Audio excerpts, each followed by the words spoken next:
Tal como somos, con Carmen Pérez.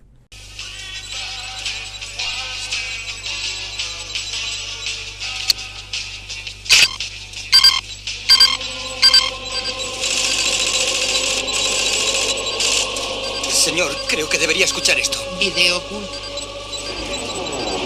Más vale que no sea otro maldito espionaje ruso. Los de tráfico aéreo dicen que en el cielo no hay nada. Es auténtica. Una señal de radio de otro mundo.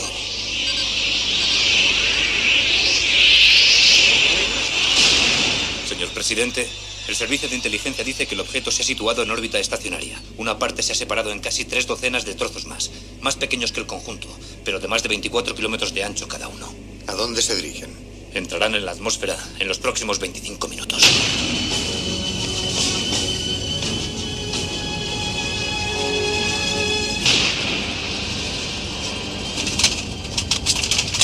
¿Ha sido un terremoto? Vamos a verlo, lo más rápido ¿Por qué posible. tanta prisa? ¿Crees que no va a estar cuando lleguemos? Se confirma. El fenómeno desconocido se dirige hacia Moscú. Es como el ajedrez. Primero sitúan sus piezas por medio de una señal que sincroniza sus esfuerzos. ¿Y luego qué? Jaque mate. Dios mío. No creo que hayan recorrido 90.000 millones de años luz para pelear. ¡Si no los detenemos, nos van a matar a todos! Dios, espero que me resucite la Elme. Va a haber mucha gente asustada ahí fuera. Sí, yo, por ejemplo.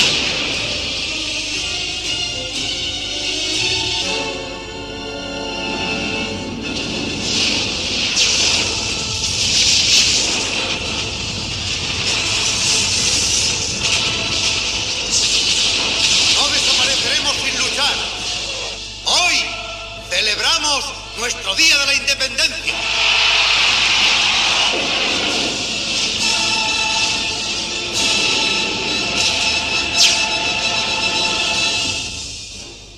Lo acaban de escuchar, Independence Day, una película que nos viene muy bien para hablar sobre uno de los primeros temas que vamos a tratar aquí en Tal Como Somos, en este cuarto episodio. Independence Day, una película que seguro que a muchos de ustedes les suena, una película de ciencia ficción del año 1996 que va sobre una invasión alienígena a la Tierra el 2 de julio, donde la humanidad gana justo el 4 de julio, día de la independencia de los Estados Unidos. Una película dirigida por el alemán Roland Emmerich y una de las películas más taquilleras de la historia.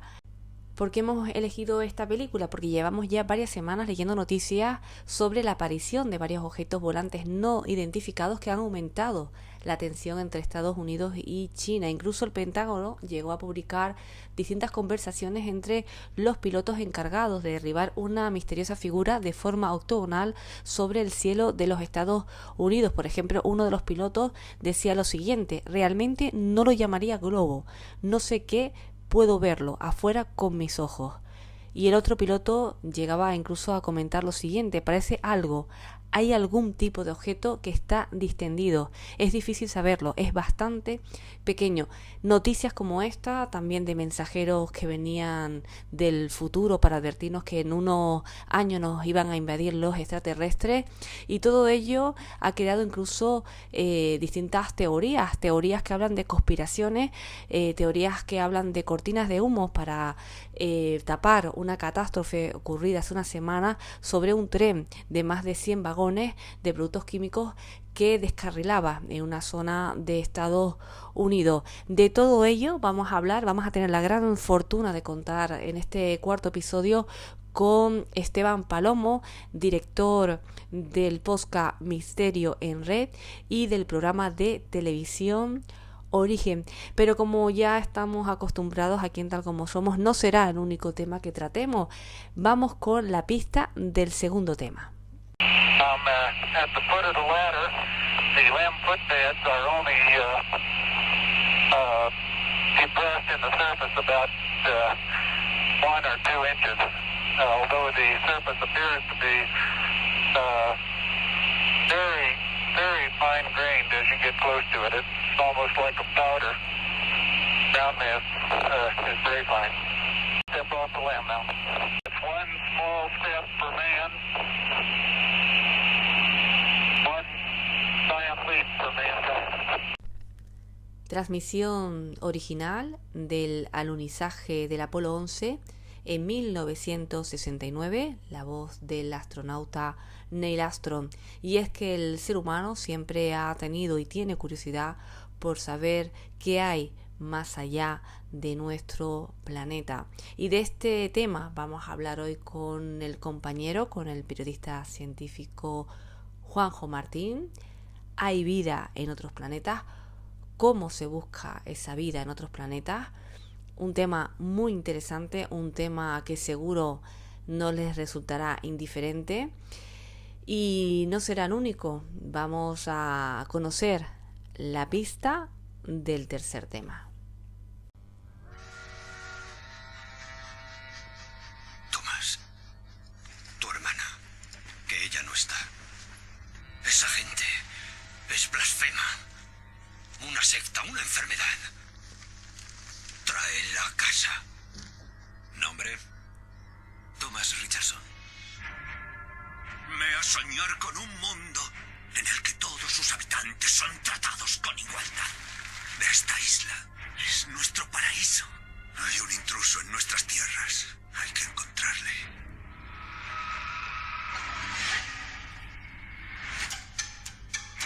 Sus ojos han vivido mucho. ¿Quién es usted?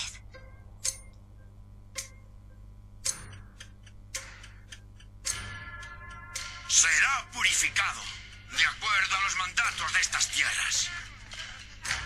La promesa de una divinidad no es sino una ilusión. Dios es dolor, es sufrimiento. Cuidaos del falso profeta que acude a vosotros con piel de cordero, pero cuya alma oscura no es sino la de un lobo.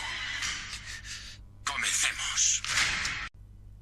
Fragmento de la película El Apóstol, una película del año 2018 dirigida por Gareth Evans, una película de terror e intriga. Es el año 1905, Thomas Richardson viaja a una isla remota para rescatar a su hermana, que ha sido secuestrada por una misteriosa secta religiosa que pide un rescate por ella.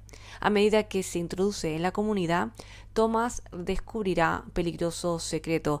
Hemos elegido esta película porque ya tocaba hablar sobre un tema muy sugerido por todos ustedes, el tema de las sectas, y para ello vamos a contar con el compañero, con el comunicador del misterio, Juan Carlos Romero, que es un tema que le interesa mucho, como también les interesa a ustedes. Por eso lo vamos a tratar hoy en este cuarto episodio. Vamos a conocer más sobre las sectas, las distintas sectas que existen en todo el mundo. Ya conocemos 3 de los temas sobre los que vamos a hablar en este cuarto episodio, pero no serán los únicos temas. Vamos a hablar sobre un tema más. La semana pasada hablábamos sobre el Antiguo Egipto y ha suscitado tanto interés que nos ha parecido buena idea seguir hablando sobre Egipto, pero esta vez de una manera diferente. Vamos a hablar de lo necesario y de lo que tenemos que tener en cuenta si queremos viajar a este país. Y qué mejor que hablar sobre viajes que con el periodista César Sar, director y productor del programa de televisión sobre viajes El Turista. Y ahora sí, una vez conocidos todos los temas de los que vamos a hablar en este cuarto episodio aquí en Tal Como Somos, solo nos queda decir que empezamos.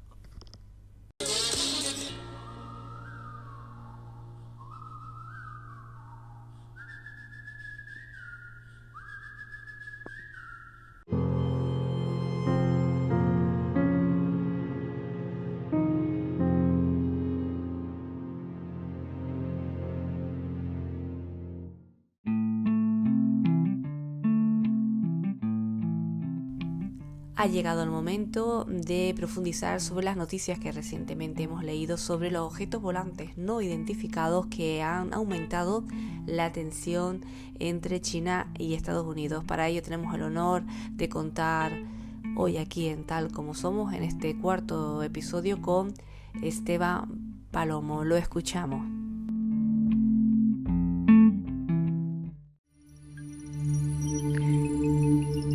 Lo comentábamos al principio, hoy tenemos la suerte y la fortuna de contar con Esteban Palomo, que es productor audiovisual en televisión y radio de temática especializada y también director del podcast Misterio en Red y del programa de televisión Origen. Con muchas ganas de saludarte, Esteban. ¿Qué tal? ¿Cómo estás? Muy buenas noches, muy buenas tardes, muy buenos días para todos los que nos están escuchando, Carmen. Muy buenas tardes también para ti en este momento que estamos grabando Tal Como Somos. Con ganas de participar en tu proyecto y desde luego tengo que darte, antes de empezar con el tema que hoy nos posiciona delante de los micrófonos, la enhorabuena por el trabajo que estás desempeñando. Muchas gracias. Bueno, viniendo de ti es un gran honor, una persona con tu trayectoria, así que gracias por tus palabras, Esteban. Y bueno, y hoy hablamos de un tema que nos interesa mucho a los dos. Hay como esa tensión entre Estados Unidos y China y todo pues eso, por esos objetos volantes no identificados, ¿no? Hay como esa lucha, ese control por el cielo que invaden ahora, pues, y que quizás muchos de nosotros pensamos que es una cortina de humo, pero ¿qué hay en verdad en todo ello, Esteban? ¿Cuál es tu opinión al respecto? Bueno, ahora mismo están sucediendo cosas, las noticias, los titulares, todo lo que está ocurriendo y que estamos viendo, ¿no?, plasmado en la televisión, en la prensa, todo es muy confuso y lo cierto que en esa confusión extendida prácticamente a nivel global, se genera aún más confusión, entiéndeme Carmen, cuando aparece el término ovni. ¿Qué está ocurriendo? Bien, todo el mundo conoce el conflicto reciente por el que ha transitado a nivel político Estados Unidos y China. Aparece un globo visto en diferentes estados de Norteamérica, también evidentemente en Canadá. Hay diferentes acusaciones por parte del gobierno americano diciendo que China está espiando a través de determinados artefactos similares a un globo atmosférico que está recorriendo Estados Unidos con el fin de recabar información que podría poner en jaque la seguridad nacional estadounidense. Se hace un seguimiento de los primeros artefactos detectados, que en este caso en principio es uno, y no se toma en cuenta derribarlo porque podría ocasionar daños en la población, en la superficie, y esperan a poder derribar el globo, bueno, pues en zona segura, en una zona donde no pueda ocasionar un incidente mayor a la población. Bueno, esto sucede, vamos a hacerlo de una forma muy resumida. Esto sucede, se derriba el primer globo en Canadá. Es muy complejo el poder rescatarlo porque en la zona en la que se ha derribado, el acceso por la nieve montañosa no es un acceso sencillo o fácil para los equipos de rescate que en este sentido quieren pues localizar el artefacto y extraer toda la información del mismo. A posterior vuelve a suceder un incidente similar con un segundo globo que es derribado y sí es recuperado. Y bueno, ya ahí empieza la polémica, ¿no? Comienzan las acusaciones incluso antes del derribo del primer globo contra el gobierno chino. El gobierno chino, en principio, pide que, ante todo, se mantenga la cautela, que se mantenga la prudencia y asevera en un principio que no hay ninguna intencionalidad por parte del gobierno del país asiático en recabar información de Estados Unidos. Aquello simplemente era un artefacto con fines científicos que se les escapó, hablando en términos coloquiales, y que estaba allí de forma accidental.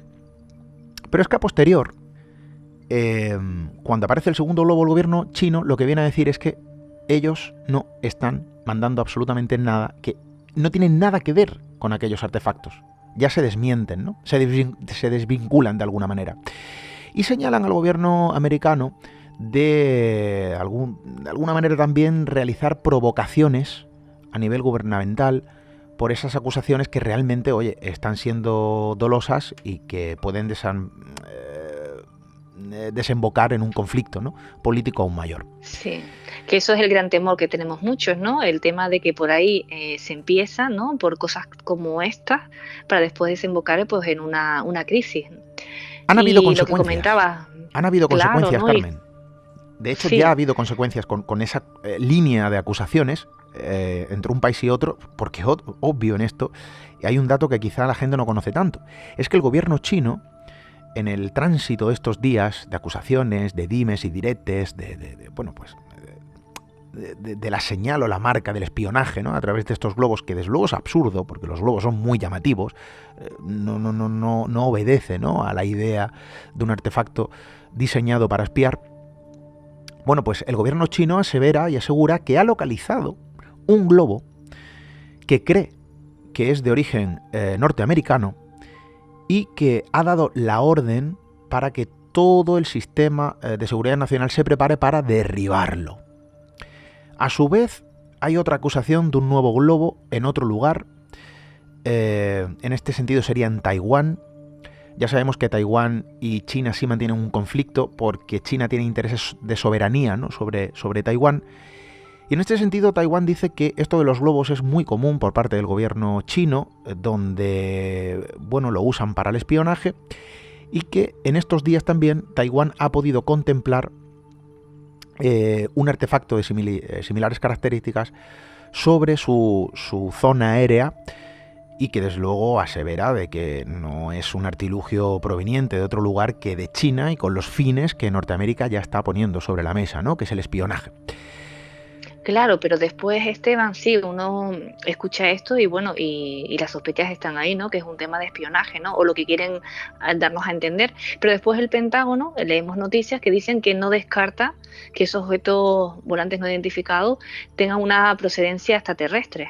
Bueno, aquí vamos ahora a abrir ese melón, Carmen, si me lo permites. Sí, claro que sí. Lo que pasa que, claro, hay que hacer el resumen, poner a nuestros amigos en antecedente, a tu audiencia, porque todo esto que está pasando son ingredientes, incluido también, ¿no?, el ovni como un ingrediente más que se añade a una olla donde algo se está cocinando. Y eso es la única evidencia que vamos a tener y que vamos a extraer de nuestra conversación esta noche, y de la información y de los datos. Taiwán asevera que hay un objeto también sobre sus cielos de procedencia china, un globo, con fines de espionaje. La cosa queda ahí, se va resolviendo, los investigadores norteamericanos se ponen manos a la obra con los restos de estos artefactos, de estos aparatos, y hay un nuevo comunicado oficial por parte del gobierno de Estados Unidos, donde ya desvincula a China por completo de estos artilugios, donde Estados Unidos asume el error de haber confundido estos artilugios que provienen de instituciones científicas o académicas o de particulares que los han puesto en órbita, por llamarlo de alguna manera, por definirlo de forma incorrecta, con fines académicos y con fines científicos. Y que aquí el espionaje ya no cabe lugar, y que desde luego el gobierno chino no tiene nada, absolutamente nada que ver con la aparición de estos artefactos. Claro, entonces aquí, Carmen, hay que lanzar una pregunta a tu público.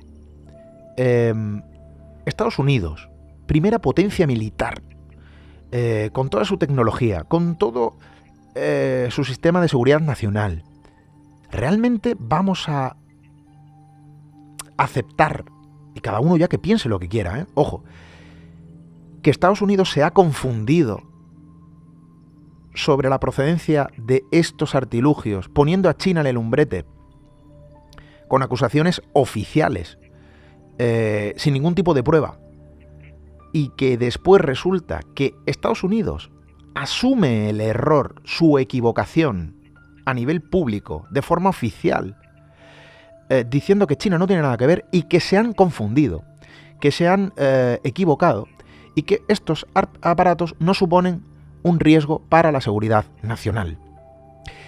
Y entre comunicado y comunicado, entre que China también aludió a la aparición de un objeto en sus cielos de procedencia norteamericana, que Taiwán ya entró, porque aquí evidentemente hay fines políticos también por detrás y que cada uno se suma al carro como puede y como quiere. Y ojo, aquí hay un refrán, ¿no? Aguas revueltas, ganancia de pescadores. Pues quizá lo que estamos contemplando a nivel político. Pero ojo con el movimiento de Estados Unidos, ojo con el movimiento de Estados Unidos.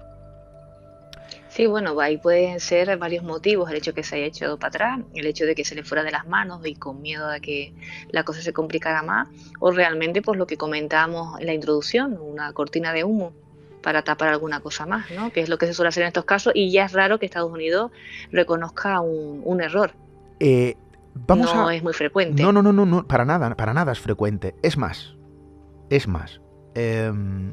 aludiendo ya directamente a ese ingrediente, al término ovni, el fenómeno de los no identificados en muchas ocasiones se ha usado de forma recurrente para los distintos gobiernos que quieren tapar una información. Y en muchas ocasiones, y esto lo hablaba con mi buen amigo Pablo Villarrubia, reportero, ufólogo, periodista, compañero de Cuarto Milenio, y Pablo y yo manteníamos una conversación y me decía: Esteban, en muchas ocasiones el fenómeno ovni es usado por parte de los gobiernos para esconder una noticia, una realidad, un incidente, un suceso, una operación, tras la máscara de los no identificados. Y de forma común solemos interpretar que los gobiernos tapan la información de los ovnis, que lo hacen, tapan la información real o verídica de determinados encuentros con objetos no identificados en los cielos, y que lo hacen meramente para ocultar a la población civil de nuestro mundo, es decir, a nosotros, Carmen, a ti, a mí, a nuestros amigos, a los que nos escuchan, que realmente estamos siendo visitados. Y eso es la idea que se genera o se gesta en el inconsciente colectivo, cuando en realidad, y esto lo hablaba con Pablo, y para mí es toda una autoridad en los no identificados, ¿no? Y muchas otras cuestiones de las que, todos aprendemos, el fenómeno ovni en muchas ocasiones es usado por parte de los gobiernos a su antojo, diseñando un auténtico plan, con una noticia sin parangón, dejando abierta la puerta de las interrogantes, precisamente para tapar algo que precisamente ellos sí que saben, la naturaleza, el incidente, el problema, lo que está sucediendo, lo que ha sucedido. ¿Y cómo lo tapan? Con el sello del ovni, con el sello del no identificado, porque es más fácil sorprender a la población, distraer su atención, dirigir su mirada a lo imposible, a la esperanza para muchos, a lo aterrador para otros. Estamos siendo visitados por civilizaciones superiores a la nuestra, que directamente usar otro tipo de estrategia para acaparar o dirigir la atención hacia otra cuestión, ¿no? De lo que está realmente sucediendo. Claro, y no solo eso, sino ellos ya tienen la experiencia, ya saben que funciona, ya lo han hecho en otras ocasiones y saben que es la única manera quizás de, como dices tú, desviar la atención del público, y al final mucha gente quiere creer, ¿no? Y es lo más acertado, sobre todo cuando ya han comprobado que noticias como estas en algún momento de su historia pues les ha llevado a buen puerto. Efectivamente. ¿Qué ocurre con esto, Carmen? Que hay un desprestigio del fenómeno, porque el fenómeno es real, el fenómeno existe, es algo que convive con nosotros. Estamos con frecuencia arraigados a una idea proveniente del sistema cultural que nos envuelve. Forma parte también del ser humano, obviamente. La literatura, el cine, fragua, plasma, dibuja a los no identificados como artefactos provenientes de lugares más allá de nuestra atmósfera, que nos visitan. Y que esto puede ser real o no, cada uno que interprete y piense lo que quiera, evidentemente, libre es. Pero lo cierto es que el fenómeno ovni es mucho más antiguo a todo esto.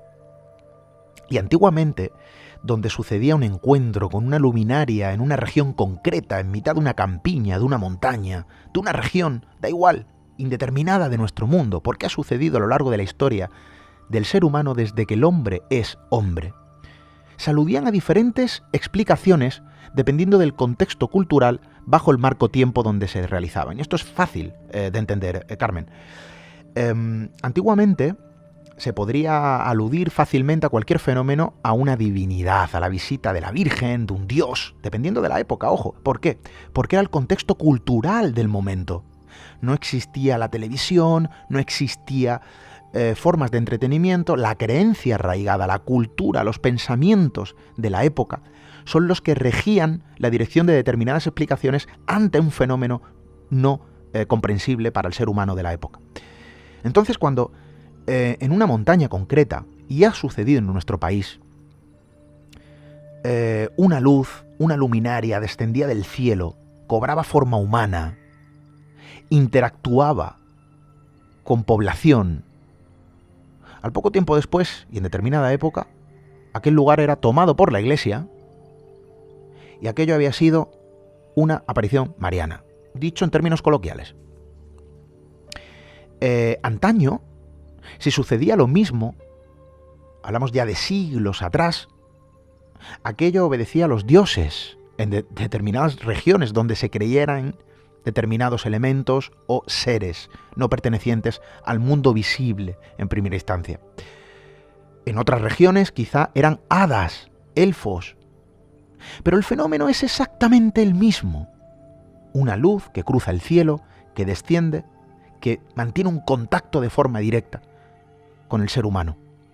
En nuestro tiempo estamos contaminados por ideas que se plasman en el cine, en la literatura, y la explicación lógica o plausible que nosotros queremos dar a lo que no comprendemos todavía, por más que hayamos evolucionado y mucho nos queda todavía, es precisamente lo que nosotros en nuestro contexto cultural podemos interpretar.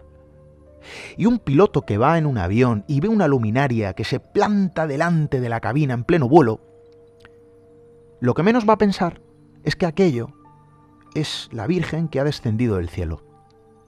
Quizá aquella luz, aquel objeto que se mueve en un movimiento vertiginoso, que realiza movimientos imposibles para la tecnología conocida, para nuestro conocimiento al fin y al cabo, el único contexto a nivel de explicación en el que nos podemos basar es en nuestra propia cultura.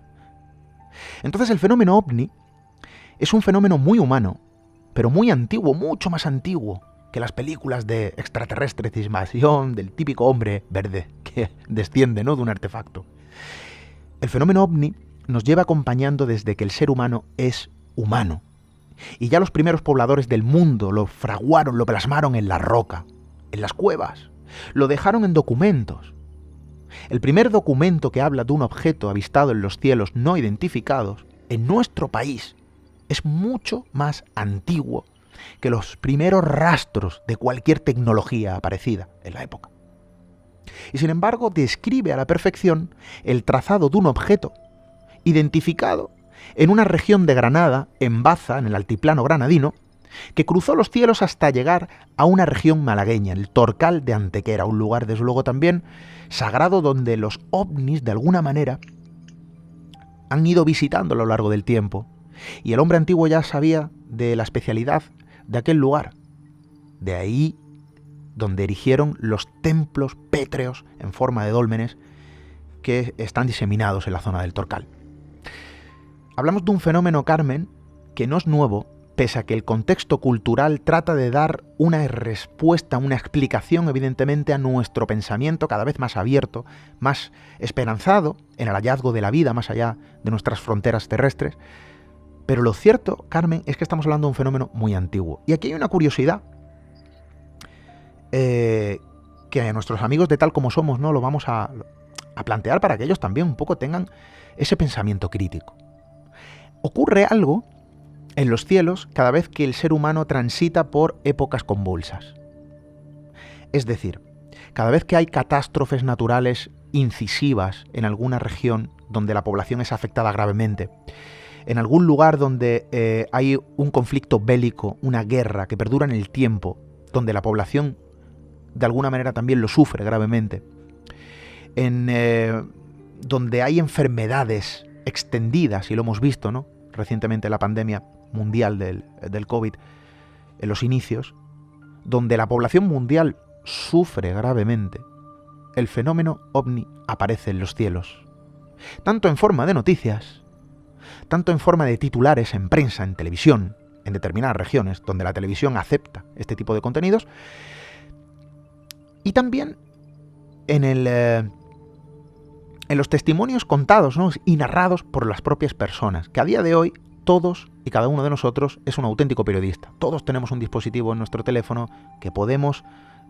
hacer fotografías, que podemos realizar grabaciones, Y en los primeros tiempos de la pandemia, bueno, los no identificados eran los protagonistas en los cielos. También en Canarias, ojo, en Tenerife y en toda la región canaria, donde no eran pocas las luminarias que se veían cuando todo el mundo estaba prácticamente encerrado en sus casas.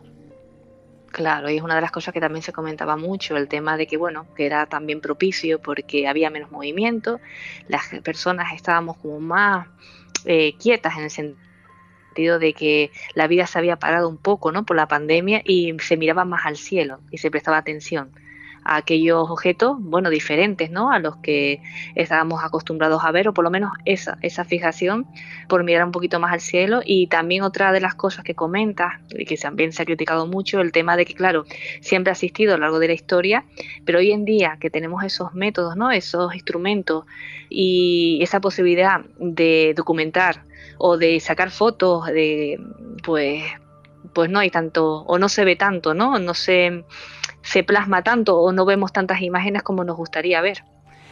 Al final aludimos a la falta de la conexión con nuestro entorno, ¿no? Y esto quizá el hombre antiguo y quizá no tan antiguo, porque en determinadas regiones hay personas que todavía mantienen esa comunión con el entorno natural, con el ambiente en el que viven, el cual circundan.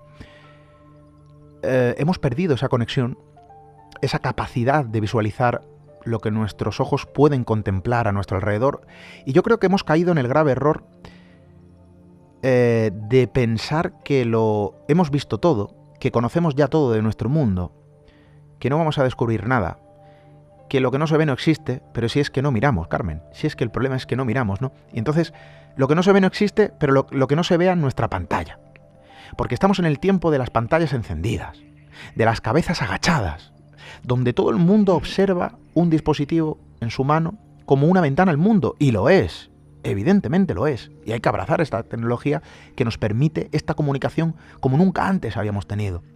Pero lo cierto, Carmen, es que estamos perdiendo esa capacidad de conectar también con nuestro entorno, con nuestro ambiente, y estamos transformando nuestro mundo en un lugar un poco más frío, menos humano. Efectivamente.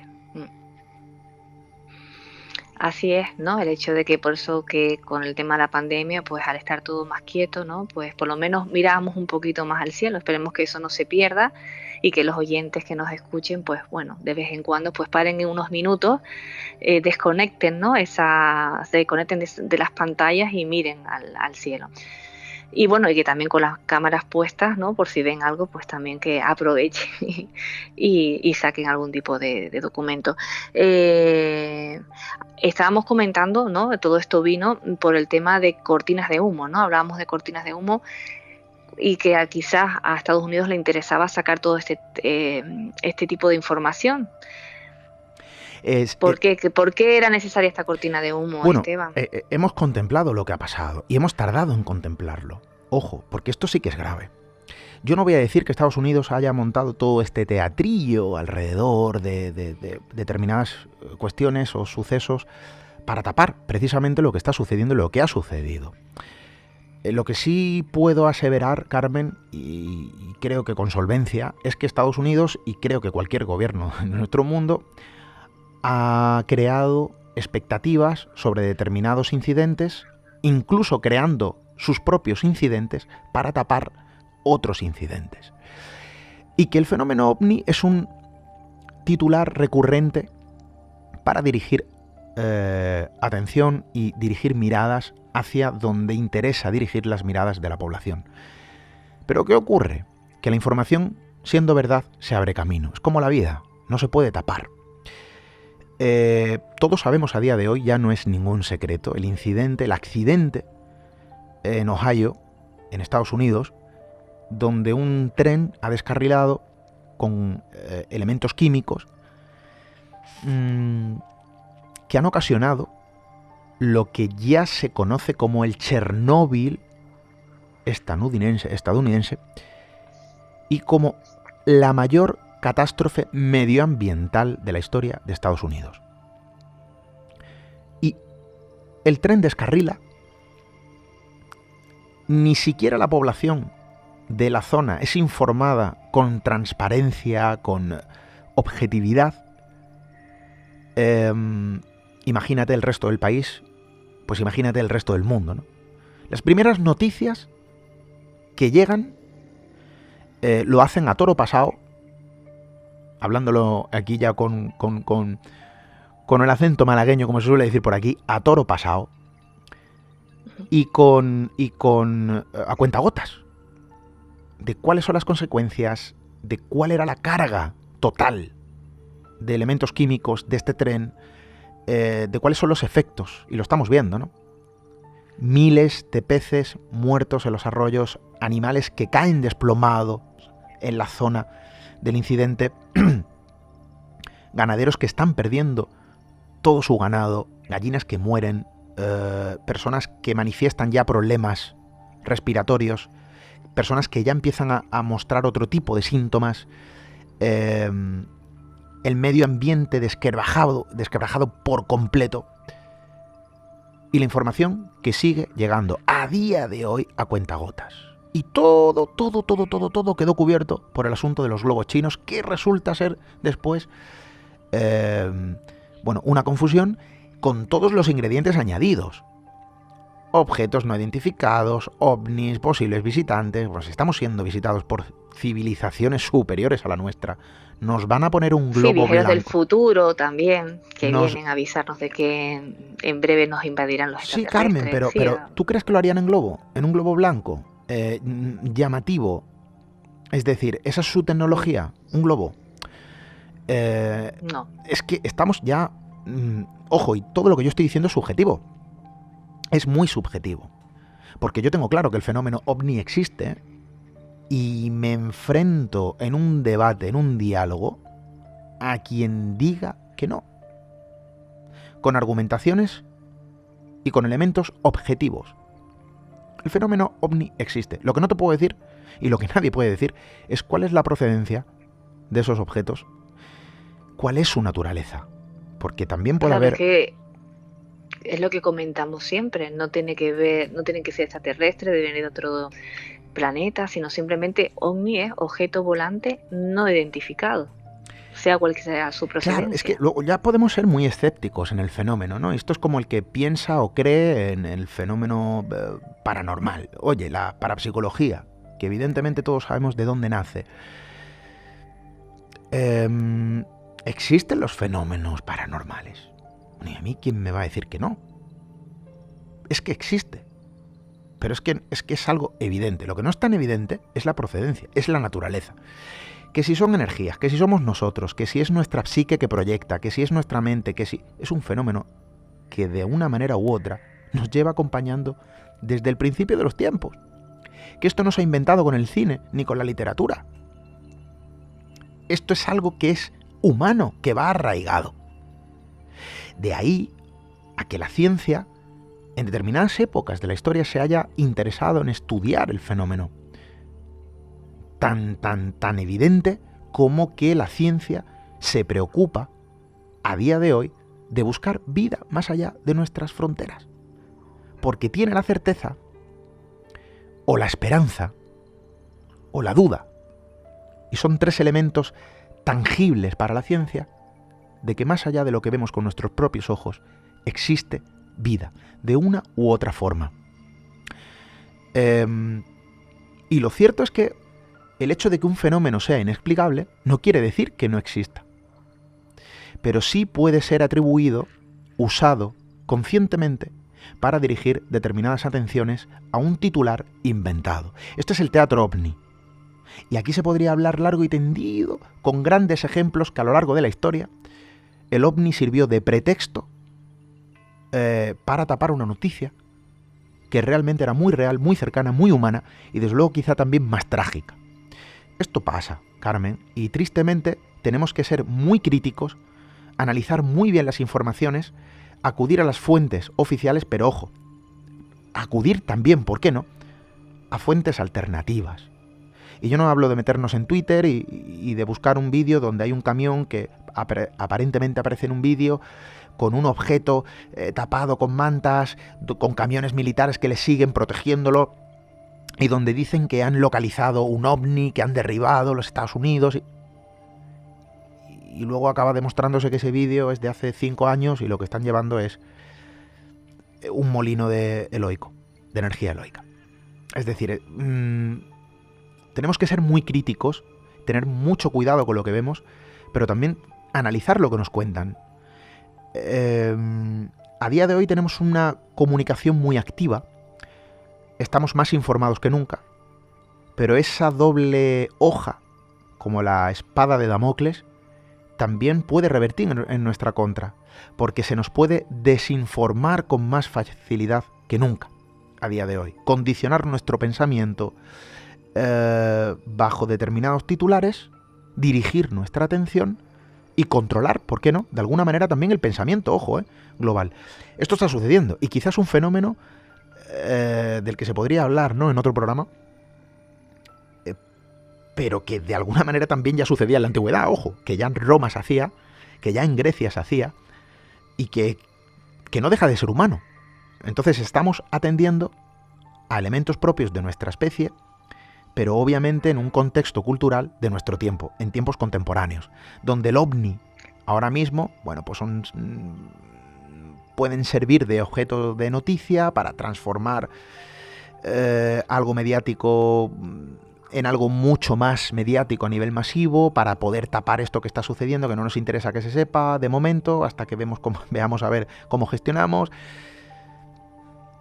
Es decir, pensamiento crítico, Carmen, estar muy pendientes, evidentemente, de cualquier información que nos llegue, pero también buscarla, ¿no? No caer en la facilidad de esto lo que aparece en la pantalla de la televisión, esto es lo que aparece en la pantalla de nuestros teléfonos, pues con esta información me quedo. Tenemos que ser muy críticos. Claro, pues Esteban, nos quedamos con esa buena recomendación, muy importante ese pensamiento crítico, no quedarnos con lo primero que nos llega, sino siempre contrarrestar, buscar más información, y yo estaría hablando contigo ahora, pero bueno, lo único que te puedo decir es que me encantaría, ya lo sabes, volverte a tener por aquí en Tal Como Somos.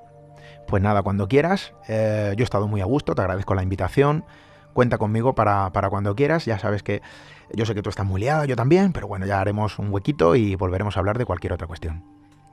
Eso tenlo por seguro, que volveremos a hablar y que nos escucharemos de nuevo aquí en Tal Como Somos. A los oyentes, pues que te sigan, que bueno, que tienes un público, unos oyentes fieles, una trayectoria detrás. Como les comenté al principio, llevas el podcast Misterio en Red, con una historia que espero que en algún momento nos las cuente, y también del programa de televisión Origen. Pues muchísimas gracias, Carmen. Gracias, un abrazo fuerte, Esteban, hasta la próxima.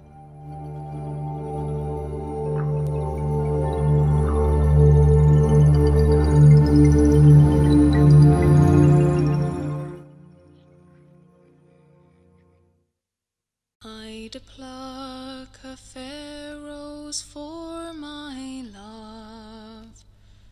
I'd pluck a red rose blowing. Love's in my heart, a trying so to prove what your heart's knowing. I'd pluck a finger on a thorn. I'd pluck a finger bleeding. Red is my heart, wounded and forlorn, and your heart needing.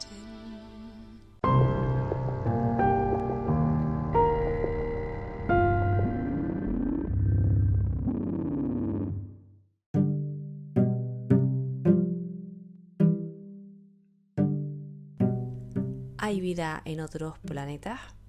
Vamos a hablar con el periodista científico Juanjo Martín sobre cómo se buscan las evidencias sobre si hay vida en el universo.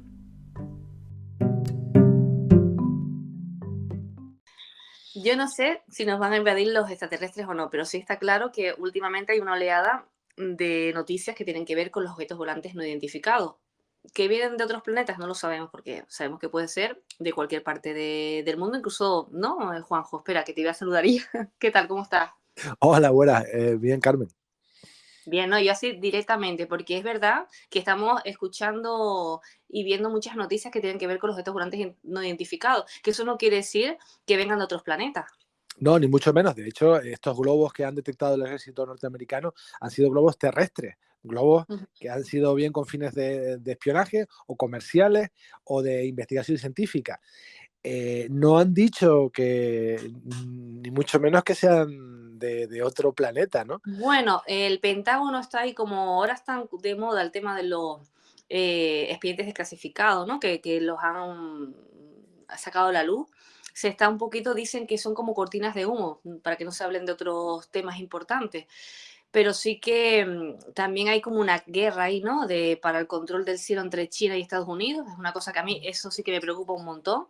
Pero que bueno, adelantamos todo esto, estamos comentando todo esto porque hoy vamos a hablar, Juanjo, de vida en otros planetas, ¿verdad? Esa pregunta Sí. que nos hacemos mucho. Sí, vamos a hablar de la posibilidad de que exista vida en otros planetas porque a día de hoy no se ha confirmado que exista, ¿no? El único ejemplo que tenemos de vida es el nuestro, la Tierra, y por mucho que se haya buscado, no se ha encontrado. Y no se ha encontrado, en primer lugar, Carmen, porque la vida no brilla en el universo, no es algo que destaque sobremanera, no es la luz de un faro que podamos ver de lejos. De hecho, si hubieran habitantes en Marte y no tuvieran una gran tecnología, no serían capaces de saber si en la Tierra hay vida o no. Podrían intuir que hay agua, que hay zonas secas con tierra, pero que hay vida no.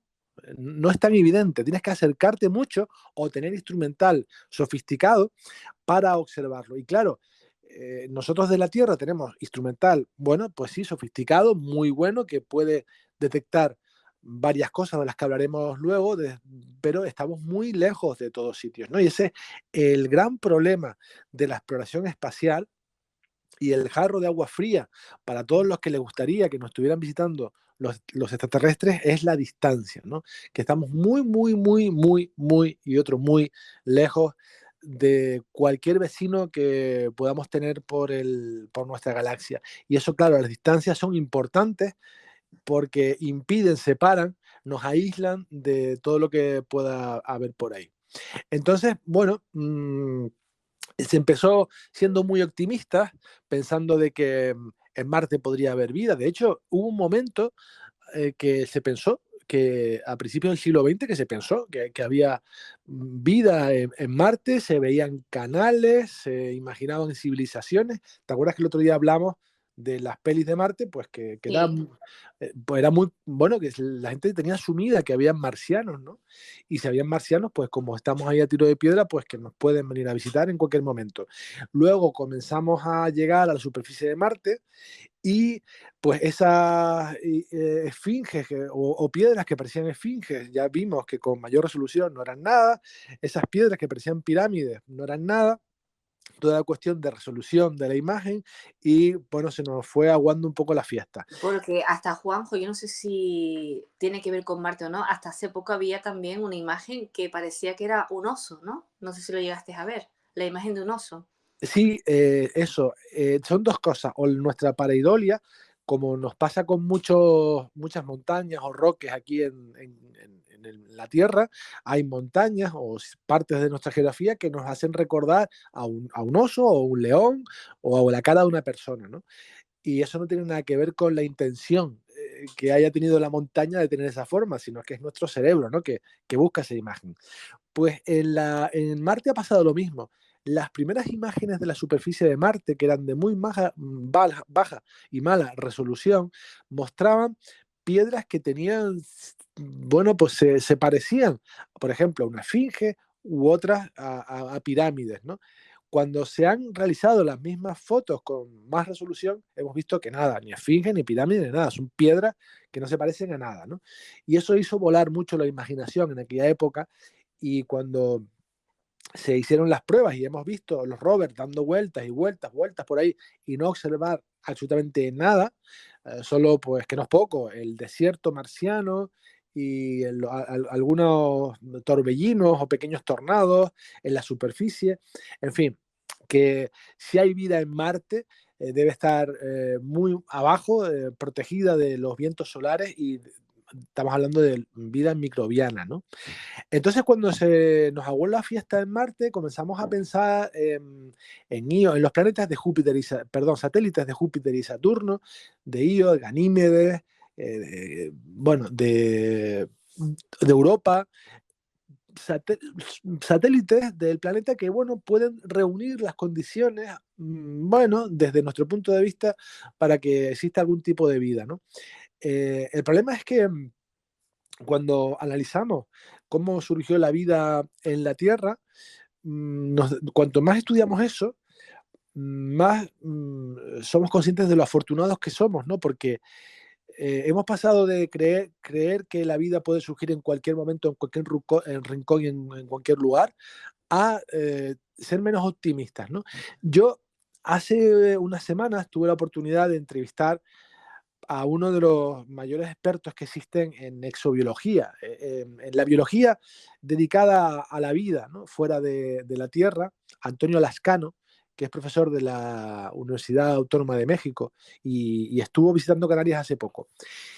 Y él no era nada optimista, ¿eh? Él, siendo un especialista en exobiología, no era nada optimista, y incluso afirmaba que en el sistema solar es muy, muy probable que no exista vida, porque las condiciones en nuestro sistema solar son tan extremas que no, los sitios donde pensamos que pueda haber vida, ahí difícilmente vamos a encontrar algo parecido a lo que llamamos vida.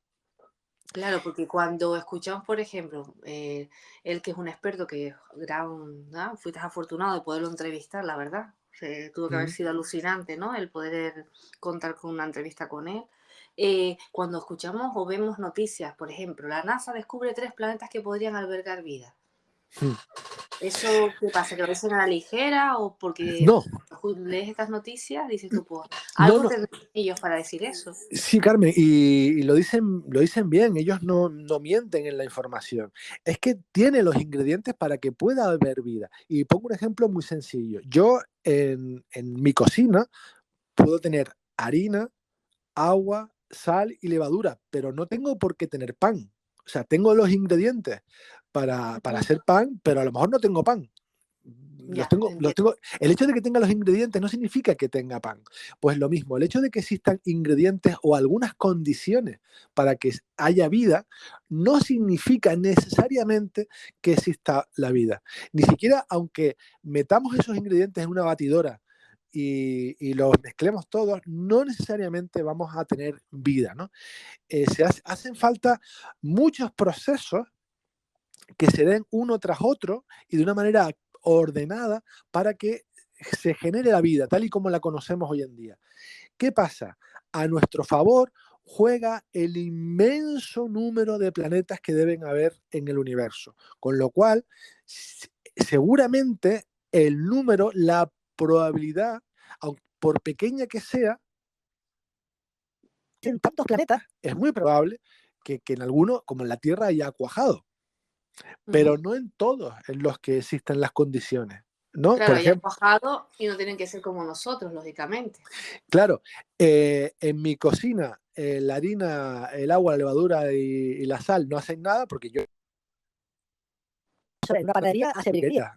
Pueden hacer cosas maravillosas. pues lo mismo. Bueno, la intención seguro que es buena y algo saldrá, ¿no? Pero algo saldrá, ¿no? Pero, pero no tiene por qué.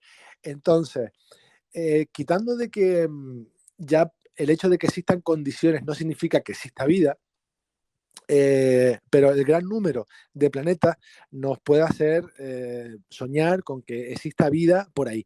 Pero claro, por ejemplo, hablando de que si son o no son como nosotros, todas las representaciones que se hacen de visitantes de otros planetas en la Tierra, acaso de ovnis y tal, todos los que yo veo y he visto a lo largo de mi vida, se parecen muchísimo a nosotros, Son seres con un eje central, o sea, a un lado tienen una mano y un pie y al otro lado tienen otro pie y otra mano, una cabeza arriba, un cuerpo, van erguidos. Y fíjate que eso evidentemente es por influencia, ¿no? El testigo está influenciado por la vida que hay en la Tierra. En un solo planeta, fíjate cuántos ejemplos de vida hay. O sea, podemos ir desde las bacterias, los insectos, fíjate en la cantidad de insectos que hay, ¿no? Luego, los anfibios, los peces, los mamíferos, las aves, la gran cantidad de diferentes Claro, pero tipos. yo me pongo a pensar, Juan, por aquí el dato, bueno, a lo mejor de curioso, ¿no? Pues no creo que nos vaya a visitar, me voy a reír, un pez o un...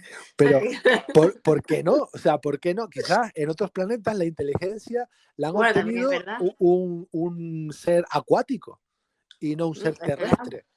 Lo que pasa es que por eso estamos convencidos de que todo el fenómeno extraterrestre es un fenómeno producto de nuestra imaginación, porque estamos proyectando todo lo que pensamos en ese tipo de fenómenos, ¿no? O sea, no sé, nadie ha dicho, es que vino un pez y me visitó anoche y tal. Claro, no, que ahora me vino una imagen, cuando me estás hablando de animales, digo, bueno, yo no me imagino eso, un pez, ¿sabes? Viniendo a visitarlo. Claro, bueno, sería bueno, como no sea Bob Esponja o claro, ¿sabes? Algo por el pero, estilo, que no es un pescado tampoco, que es una esponja. Pero, ¿por qué, Carmen? Porque evidentemente nuestro cerebro está muy condicionado a que los seres humanos son los que están arriba de la pirámide tecnológica y son los únicos capaces de hacerlo. Entonces, imaginamos que en otro sitio va a ser igual. ¿Pero por qué? ¿Por qué tiene que ser así?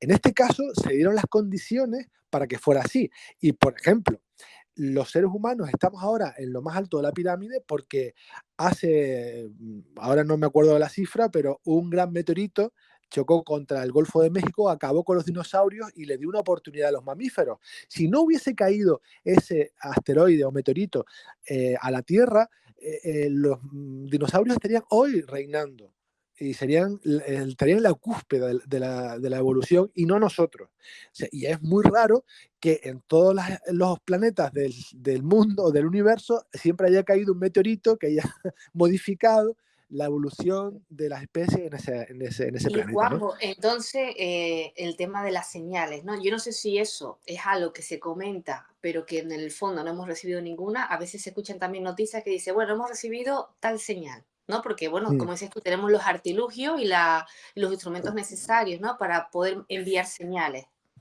Sí, eso también limita mucho. O sea, de todas las civilizaciones que pueden haber por ahí, primero tenemos que encontrar a una que tenga ganas de comunicarse, porque quizás no le interesa para nada lo que hay por ahí, ¿no? O sea, que también puede pasar. También tienen que tener la edad o la tecnología suficiente, o sea, que haya durado lo suficiente como para crear tecnología y hayan querido crear tecnología, porque quizás hay civilizaciones que no tienen tecnología o no han optado por ese tipo de tecnología. La tecnología es algo muy humano. Hemos hecho cosas, no es un proceso natural de la evolución del ser humano en principio, o no. Es muy, muy humano, digamos, este tipo de progreso que hemos hecho.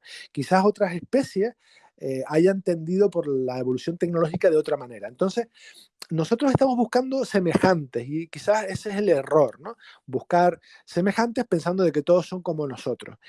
Y es cierto que, como por algún sitio hay que buscar, y yo lo entiendo, pues sí que se han recibido algunas señales, como la famosa WOW, que, bueno, parece ser de origen desconocido. Y es verdad, y hay que reconocerlo, que todavía no tienen una explicación. Pero el hecho de que no tengan una explicación no significa que sean de origen extraterrestre. Y eso es lo que quiero dejar claro. De la misma manera que si vemos una luz en la noche que no sabemos lo que es, no significa automáticamente que sea una nave extraterrestre. Puede ser otra cosa. Entonces, el problema de las señales estas que han llegado de origen desconocido es que no se han repetido en el tiempo. No ha dado tiempo a dirigir otras antenas a ese lugar para seguir escuchando. Han sido cosas muy esporádicas. Y explicaciones se han dado explicaciones de que pueden ser objetos astronómicos desconocidos, como los pulsar, que fueron objetos que fueron confundidos también con señales terrestres o interferencias de satélites, en fin, un montón de cosas. Lo cierto es que a día de hoy no se ha encontrado nada que demuestre que alguien se quiere comunicar con nosotros. O sea, y que no lo hace a través de las ondas de radio, por lo menos, ¿no? Bueno, eso no significa que no existan. Vale, no quiero ser también muy pesimista, pero por ahora es lo que tenemos. Tú eres el periodista científico y hay que basarse en lo que al final, ¿no? Dicen las pruebas y lo que se ha investigado, ¿no? Y si en este caso, por lo que tenemos eso, pues solo queda seguir, ¿no? Buscando y a ver qué pasa, ¿no? Sobre todo a mí, lo que me interesa ahora mismo, que sé que es verdad que muchas personas lo están enfocando a cortinas de humo, es qué está pasando en el cielo, ¿no? Para que de repente se esté comentando tanto el tema OVNI. Que te digo que pueden ser esos objetos grandes no identificados y lo demás, pero sí, una ola ahora como pasó hace muchísimos años donde el tema OVNI está siendo protagonista. Está siendo protagonista me imagino que te refieres a los globos aparecidos en Estados Unidos y en Norteamérica. Sí. Bueno, eso también tiene que ver con un cambio de nomenclatura que ha hecho el Pentágono, en el que ahora habla de objetos voladores no identificados, o no sé cómo son las siglas que le dan concretamente, pero ahora todo este tipo de avistamientos que corresponden a objetos que no conocen, pues lo clasifican de esta manera. Y han desclasificado un montón de avistamientos, que no significan que sean naves extraterrestres, que pueden ser, como hemos visto, globos espías o meteorológicos o astronómicos o de ocio o lo que sea. Nosotros, sin ir más lejos, en el año 2018, en la Feria de la Ciencia de la Orotava, lanzamos un globo experimental que tenía como objetivo emitir imágenes en directo a medida que iba subiendo por los cielos de Tenerife, pues iba emitiendo señales, y lo hicimos en colaboración con el Instituto de Astrofísica de Canarias. Y es un globo que se lanzaron 2 sondas, una se recuperó en aguas de Gran Canaria y la otra nunca ha vuelto. No sé dónde está. Bueno, pues mira, ya habrá caído. Eso es un misterio. ¿Habrá caído o a lo mejor no? Sigue volando por ahí. No. Sigue volando por ahí. Tienen una vida, ojalá, pero ya habrá caído por ahí. Sí, y bueno, seguramente este globo, si alguien pues no sabe lo que está viendo y que era un globo, pues le habrá sorprendido ver ahí un objeto, porque era bastante grande. Los globos, cuando ascienden, al ser la presión atmosférica menor, el gas del interior del globo se expande y pueden llegar a tener 10 metros de diámetro. Un globo que a lo mejor en tierra tiene 2 o 3 metros, ¿no? Se convierte en un bicharraco de 10 o 15 metros de diámetro en altura, ¿no? Entonces, claro, ves ese tipo de objetos al atardecer o al amanecer, que le da un poco el sol de esa manera, y bueno, puedes crear sospechas. Claro, es que estamos en unos tiempos en que es muy normal que en el cielo se vean cosas, ¿no? Sí. Si hablamos hace 60, 70 años, pues a lo mejor no tanto. Ahora es que es con frecuencia. Se puede mirar al cielo, que no se mira tanto, por cierto, como antes, y ver algo. Sí, porque bueno, tampoco las luces de las ciudades nos permiten ver muchas cosas, porque cada vez hay más luces. Aunque la luz está más cara, la electricidad, seguimos encendiendo gran cantidad de luz. Pero mira, por ejemplo, mucha gente me envía imágenes de unas hileras de puntitos que se ven al atardecer y me dice, Juanjo, ¿esto qué es? Y son los famosos satélites Starlink que están lanzando X-Space pues para comunicar o dar wifi a regiones un poco aisladas, ¿no? Pues se están lanzando miles de esos satélites. Todas las semanas están lanzando satélites y se ven y a simple vista. Y es muy curioso ver, por ejemplo, al atardecer, pues una hilera de 20 puntos surcando el cielo, ¿no? Pues llama la atención y se pueden confundir con cosas raras. Pero luego, claro, si sabes del tema, sabes que son del lanzamiento de estos satélites que al principio van muy juntitos, creando casi una línea, una hilera de puntos en el espacio, y luego a medida que pasan las horas pues se van separando, ¿no? Otro fenómeno más que se suele confundir con este tipo de cosas. Pues tremendo, ¿no? Está bien que lo digas porque seguramente muchos oyentes pues la habrán visto o habrán visto algo similar y ya saben el motivo porque se ve esa hilera, ¿no? De puntitos. Pues, ¿qué te digo, Juanjo? Entonces, de momento, Independence Day, no. No, nada, que muy bien. Todo el mundo, todo el tema extraterrestre, que mola mucho en el cine y las novelas, pero por ahora tenemos que quedarnos con eso, ¿eh? Porque lamentablemente estamos a, a mucha distancia. Por ejemplo, el planeta Próxima B, pues tardaríamos 75.000 años en llegar a este planeta de Alfa de Centauri, ¿no? Son Bueno, distancias inalcanzables. y que si tiene que venir alguien, o sea, da igual la distancia que sea, que nosotros encantados, pero oye, que vengan en son de paz, ¿no? Que vengan de manera Bueno, cordial, amigable. Esa es otra. Nosotros la experiencia que tenemos en la Tierra de civilizaciones civilizaciones superiores que van a visitar a otras inferiores, es que las desplazan y las someten. O sea, siempre que un pueblo ha ido a visitar a otro, pues lo conquista y lo somete. Por ejemplo, los castellanos cuando fueron a América, o cuando iban los portugueses al Pacífico, los ingleses en África, los castellanos en Canarias. O sea, ninguna civilización ha ido de buen rollo a esos sitios. Van, los someten, le dice, ahora mando yo, porque tengo aquí caballos y pistolas y no sé qué, y si no te mato, y vas a profesar mi religión, y vas a hacer lo que yo te diga. Y pues si siguen nuestro ejemplo, mal vamos, ¿eh? Mejor que no venga. No, por eso te digo, pues ahora lo estás comentando y me está quedando con un poquito de, ¿no?, inquietud. Entonces, de momento estemos como estamos ahora mismo, sí. y ya habrá tiempo de y que es más, como decía Stephen Hawking, es que quizás no nos conviene decir que estamos aquí. O sea, hay que estar tranquilito y no levantar la voz, porque a ver si nos van a oír, y nos van a ver. Pues efectivamente, pasar desapercibido, y si lo decía él, por algo será, ¿no? Sí. Pues Juanjo, que te comento que nos escuchamos la próxima semana, en el siguiente episodio, y que muchas gracias por estar aquí, como siempre. Gracias a ustedes como siempre. Un abrazo, Carmen. Adiós. Gracias.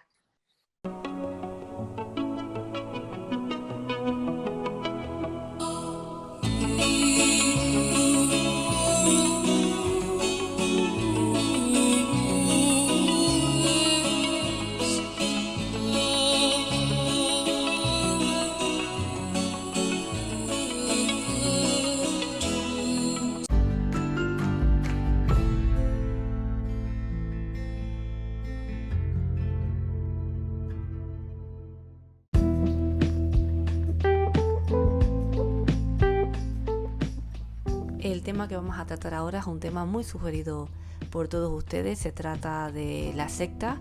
Vamos a hablar sobre ellas, vamos a profundizar sobre este tema con el comunicador del misterio, Juanca Romero. La secta es uno de los temas que también ustedes han sugerido y quieren que tratemos aquí en Tal Como Somos. Es un tema que le encanta a nuestro compañero, al comunicador del misterio, Juanca Romero. Vamos a aprender un poquito más sobre este tema, vamos a conocerlo, vamos a adentrarnos, porque bueno, es un tema que da mucho de sí, incluso seguro que hablaremos hoy de ella y volveremos a tener otro episodio donde profundizaremos más sobre este tema, ¿verdad, Juanca? Buenas, ¿qué tal? Pues sí, seguro que vamos a tener ocasión, porque el concepto secta es tan amplio y está tan enraizado en nuestra sociedad, en cualquier sociedad del mundo, que seguro que nos va a dar para mucho y va a despertar más preguntas de las que pueda haber ahora entre los oyentes. Seguro, es un tema, Juanca, pero que hacía tiempo que ya de hecho nos estaban preguntando que cuándo lo íbamos a tratar. Sobre todo, bueno, nosotros los oyentes saben que somos de Canarias y aquí se ha hablado mucho de ellas, pero bueno, que hay muchas sectas en todas partes del mundo, y por eso, como bien me apuntabas tú al principio, Juanca, vamos a empezar un poquito de cero. Es decir, sobre todo, primero saber qué son las sectas. Vale, eso es fundamental, porque incluso ya para definir la palabra o el concepto secta, hay muchos que no se ponen de acuerdo, como suele ocurrir, ¿no? Pero si buscamos, digamos, la esencia o buscamos el significado más sencillo, podríamos decir que la secta es un conjunto, un agregado de personas que se relacionan entre sí y que comparten, vamos a decir, la conciencia de pertenecer a un mismo grupo, ¿vale? Tienen esa conciencia de forma exagerada, que son una unidad, ¿no? Luego, la orientación de la secta suele ser generalmente religiosa, aunque también nos vamos a encontrar cada vez más otras posibilidades que no son estrictamente religiosas, ¿no? Como, por ejemplo, colectivos filosóficos o de bienestar personal, que de estas hay algunas y muy peligrosas, o incluso sectas ufológicas, ¿no? Que tienen como deidad o líder espiritual o líder, simplemente si lo quieres decir así, a una entidad alienígena. O sea, en definitiva, una secta sería un conjunto, un agregado de personas que, relacionándose entre sí, comparten la idea, la conciencia de que son una misma unidad. ¿Y por qué cuando escuchamos mencionar esta palabra, siempre, por lo menos me pasa a mí, lo relaciono como algo malo? Claro, porque eso es interesante lo que planteas, porque no necesariamente el concepto secta tiene que ser malo. Si atendemos a la definición tal y como yo te la he dado, o sea, personas que se relacionan entre sí, eso está súper bien. Eso es una sociedad, ¿no? Y una sociedad que se construye en torno a una idea de grupo. Claro, ateniéndonos a la definición, sería perfecto. Esto es un poco como lo de los masones, ¿no? Libre pensadores y de buenas costumbres. Caray, pues no suena nada mal. Pero no, aquí cuando nos da la connotación negativa es cuando los deseos y esa conciencia de cada individuo pasan a ser controlados por el líder o por el equipo que rodea al líder de ese colectivo. Cuando te doblegas la voluntad ante la voluntad del que está por encima dentro de ese colectivo. Y eso es lo que ha trascendido y evidentemente eso es lo que ahora ha adoptado el nombre de secta y prácticamente lo ha acaparado. Pero la secta es un colectivo sin más, debería de serlo como definición, ¿no? Pero no, estamos hablando ya del robo de voluntades, del robo de personalidad, del robo del alma, como definió algún clásico. Efectivamente, ahora lo acabas de mencionar, son sectas, grupos de personas, pero siempre la característica de esas sectas, de esos grupos de personas, es el líder. Claro, claro. Mira, el perfil del líder es súper complicado trazarlo de una sola manera, ¿no? Porque cada individuo tiene un perfil evidentemente totalmente distinto, pero hay cosas comunes, ¿no? Primero hay que decirlo, por si alguien lo duda y alguien me lo va a discutir seguro, el concepto secta es un timo. O sea, estamos hablando de vender falsos productos o falsos futuros o falsos edenes. Siempre la secta va a ser un timo. Vale, los creadores de las sectas generalmente, y va a sonar fuerte, son psicópatas sin escrúpulos que ponen en marcha un proyecto para aprovecharse de los incautos que caen en sus manos, en sus redes, ¿no? ¿Cómo? Pues alejándote de la familia, alejándote de tu pareja. Bueno, los seguidores de las sectas, que muchos definen como lunáticos, y yo creo que eso, más allá de ser una falta de respeto, es una frivolidad. Estamos hablando de que los seguidores son captados, son engañados. No podemos criminalizar al seguidor de una secta por pertenecer a ella. Simplemente hay que buscarle la salida, hay que ayudarles a buscar la salida, algo que es harto complicado, ¿no? Por no decir imposible en muchos casos. ¿Por qué? Volvemos al origen de tu pregunta, porque el creador, el líder, suele tener un grado de psicopatía tan elevado que es capaz de destruir desde dentro al ser humano. Parece ambiguo, pero si lo piensas bien, te destruyen de dentro hacia afuera, ¿no? Sí, sí, bueno, como bien dice, son personas que tienen esa capacidad para alejarte de todo tu entorno, para engañarte y sobre todo, pues el perfil de los seguidores suelen ser personas que en ese momento pues necesitan ese tipo, ¿no?, de atención y estas personas bien lo saben y se aprovechan de la situación. Efectivamente, el perfil más perseguido es el de la persona, digamos, rechazada socialmente, ¿no? Personas que se sienten desplazadas o que no encajan en el puzzle social. Esas son, eso es carne, carne de secta, ¿no? Pero también hay otro tipo de personas, ¿no? Hay personas que están pasando por un momento emocional muy bajo y encuentran el arrope en estos colectivos. Hay personas que por la pérdida de un familiar o de un ser muy querido encuentran el amor que ha perdido en el amor fraternal del colectivo. Hay distintos perfiles, ¿no? Pero al final los perfiles de los captados son amplios, pero siempre te van a pillar en un momento bajo de aceptación social o de aceptación a ti mismo, ¿no? Suelen ser denominadores comunes, ¿no? Efectivamente, bueno, en cuanto a sectas, hay muchas, aunque las personas que nos están escuchando ahora piensen que no, hay bastantes por todo el mundo. Por Sí. ejemplo, Juanca, enfocándonos ahora lo que acabo de decir en las sectas que hay en todo el mundo, ¿cuáles son las principales y cuáles son las más destructivas ahora mismo que conocemos? Bueno, es cierto que, como bien sabes, somos dos personas viajeras y hemos recorrido gran parte del mundo que nos podemos permitir. Bueno, pues en este gran mundo hay muchísimas sectas o colectivos sectarios, ¿no? Destructivas, incluso hay algunas que ni siquiera se conoce que existen. Fíjate tú, ¿cómo puedes saber si son destructivas si no sabes que existen? Bueno, pues porque ya se intuyen movimientos en determinados lugares o formas de trabajar y nos dan una pista, ¿no? Pero entre las conocidas encontramos algunas que son muy llamativas, incluso para los que son cristianos, ¿no? Que nos pueden sonrojar. Pero por seguir una escala o seguir un breve orden de las más llamativas, yo empezaría por la práctica del nuwaubismo, ¿no? O también llamado nuwaubianismo. Es dificilillo de decir, pero este colectivo que fue creado por un norteamericano, Edwin York, te estoy hablando de los años 70, ¿vale? Lo que hace es mezclar un poco de, bueno, un mucho de fanatismo desbordado por el antiguo Egipto, ¿vale? Y lo mezcla con teorías conspirativas y de creencias del propio Islam. Fíjate tú la mezcolanza, ¿no?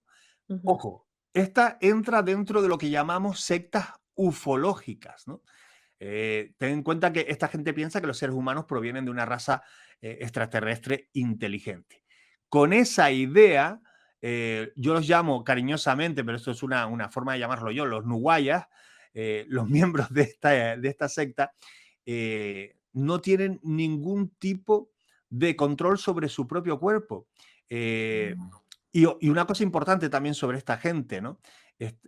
Son altamente racistas, ¿no? Algo que no nos sorprende habiendo nacido en Estados Unidos, donde sabemos que esto tiene una marcada tradición. Los seguidores de este colectivo, de esta secta, se siguen reuniendo de forma clandestina, lógicamente, en la actualidad, ¿vale? Tienen incluso pirámides artificiales, o sea, para que te hagas una idea, ¿no?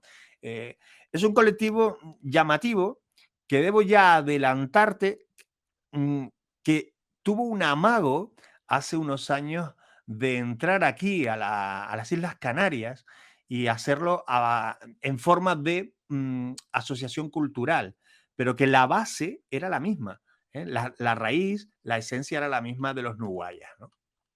Tremendo, ¿no? Porque claro, uno escucha lo que nos estás contando y dices tú, pero ¿qué sentido tiene? Y aparte el dinero, ¿no? Que tienen que tener para, como dices tú, tener esas pirámides artificiales. Pero ¿qué hacen? ¿Qué es su día a día? ¿Qué sentido tiene, ¿no? El estar ahí.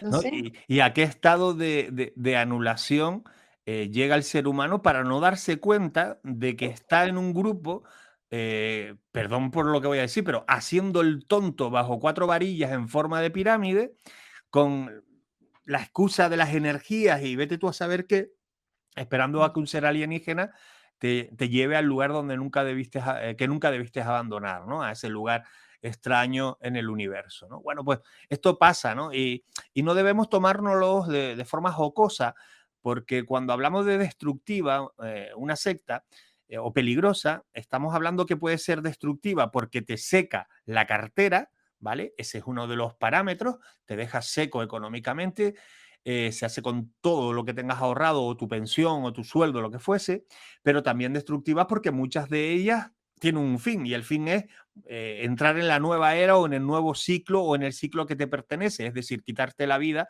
de una forma más o menos ritualística, ¿no? Entonces, eso es lo que hay que tener muy vigilado y te aseguro que aquí en España los cuerpos de seguridad, los de Fuerzas y Seguridad del Estado, tienen un control bastante serio, uno de los más importantes a nivel mundial, control de sectas, ¿no? Las vigilan muy de cerca. No obstante, es difícil, porque como te decía antes, muchas ya hoy en día o se disfrazan desde la dark web, desde la parte oculta de Internet, o se disfrazan simplemente de asociaciones culturales con su registro en el Ministerio de Interior y sin problema ninguno, ¿no?